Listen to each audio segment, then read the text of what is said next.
Morning everybody, Jeff from Musbucket Valley Garage. We have a new project. We finally found one after a very long search. So what we found is a 2002 Chevy S10 with a 2.2 liter automatic transmission. It is a regular cab versus the extended cab, and it is a short bed. It is an LS version of their body, unfortunately not LS engine, LS chassis. We didn't do too bad at all on this one. We actually took and drove it home from Downey, which is about 15 miles from here.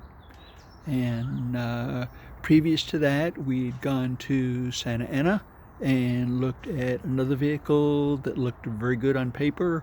However, the ownership paper that they provided us with was severely lacking. It was a lien sale car, and the guy who was selling it had already signed off on the lien sale, so that means we would have to take and get new paperwork. We did not want any horse in that race because we've been through the paperwork deal before, and we did not want to take and go through and do that again. Okay, looking around the vehicle, there is a little bit of body damage right here where somebody tried to straighten that out, and we'll take the fender off and we'll take it into the shop and we'll probably metal work it, or if we don't feel like doing it, we'll just spend the $35 or $40 and get another fender. The front grille was broken. Let me show you what that looks like.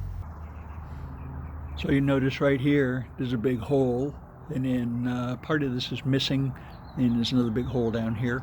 So this was left on there after the collision. We have another grille that we swapped off of our other S10, so that's a zero cost. We'll just have to take and harvest the clips off this one so they can hold it on. The interior was, or is, very, very nice. The dash has had a pad on it to take and protect it from the sun. However, the grills that are underneath here are broken, so those have already been replaced. We got those off of Amazon. The defroster grill has already been replaced. They came in black, and unfortunately the interior, and this is brown, and Home Depot, believe it or not, another sponsor, had a can of spray paint that was a very, very close match, and after it fades a little bit, you won't even know the difference. This does have an updated stereo in it. It has a CD player, which is right here. You'll notice that the dash bezel, or the instrument cluster bezel, is out. It is right here. It is broken. People try and take these out. They don't know that there is 4 screws at the bottom that you have to take out as well. And then when they pull on it, these things just break. So we have another one of those on order. Ought to be here on Saturday. Today is Friday. Right here on the passenger side, you'll notice that if you look right here, the bed does not line up with the cab. Okay, and there has been a little bit of collision damage here. However, there is no paint damage. Okay, so we notice that there's a support underneath that is bent, and we can take and put porta power in there and just push that support back into place, and it will straighten this out. It'll line this area back up with the cab, so that's not a big deal. Okay, it's got some nice wheels on it. This one is missing some of the wheel caps. It's missing one there, so we have some of those. These wheels really need to be cleaned. We went ahead and we pulled the front bumper off because the front bumper is rusty a bit. So here's a front bumper. You can see it's got some scuffing on it and everything. What we're going to do is we're going to take this off and then reattach it the way it's supposed to, and then we're going to just wire wheel this and then sand it, and then we'll prime that and paint that hot rod black. Okay, we happen to have some paint, so that won't cost us anything.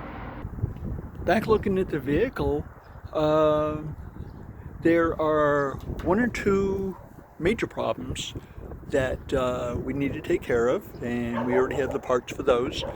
One is it's very hard starting in the morning.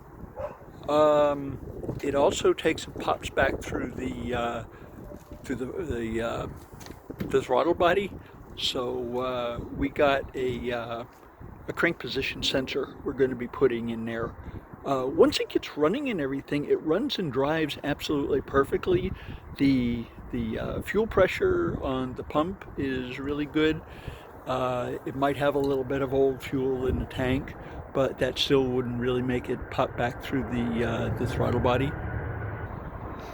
So anyway, as soon as we take and change that, you know, it should make it a lot easier starting. When you have a hard starting problem, it can only be about three things. Okay, you're going to have low fuel pressure, okay, which means that your fuel pump is on its way out.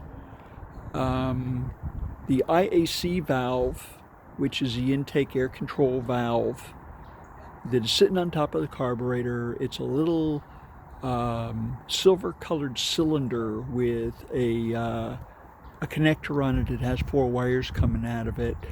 Sometimes these fail in the closed position, and it means you have very, very hard starting, if it starts at all. The other condition it can fail in is it'll be wide open, and then your engine will idle at about 3,000 RPM. And the IAC is a prime candidate for that. We had one on another vehicle that it was idling down the street at 35 miles an hour, and that was unacceptable. So we took care of that. And then so we're going to do the crank position sensor, and that should be okay.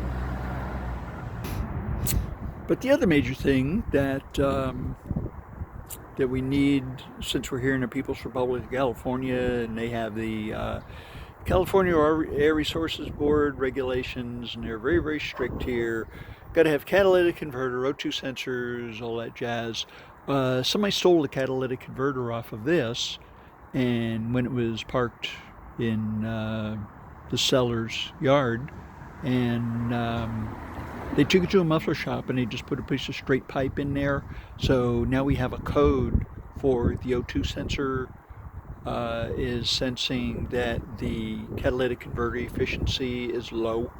Okay, because it compares, there is an O2 sensor in the exhaust manifold as it just comes out of the head, and then there was another one after the catalytic converter, and it looks at both those, and if the efficiency goes down, it takes and gives you a check engine light, and there is a check engine light on here, and the check engine light is for an O2 sensor. It says that the heater is not working in the O2 sensor. Very, very common problem. Since there are 2 O2 sensors on here, we've experienced this before. The one coming out of the engine right at the exhaust manifold does not have a heater in it. So we knew that it was the one after the cat. Okay, so we went ahead and we got a new catalytic converter, which our price on it, well, let me say, list price at one major chain auto parts store is $1,300.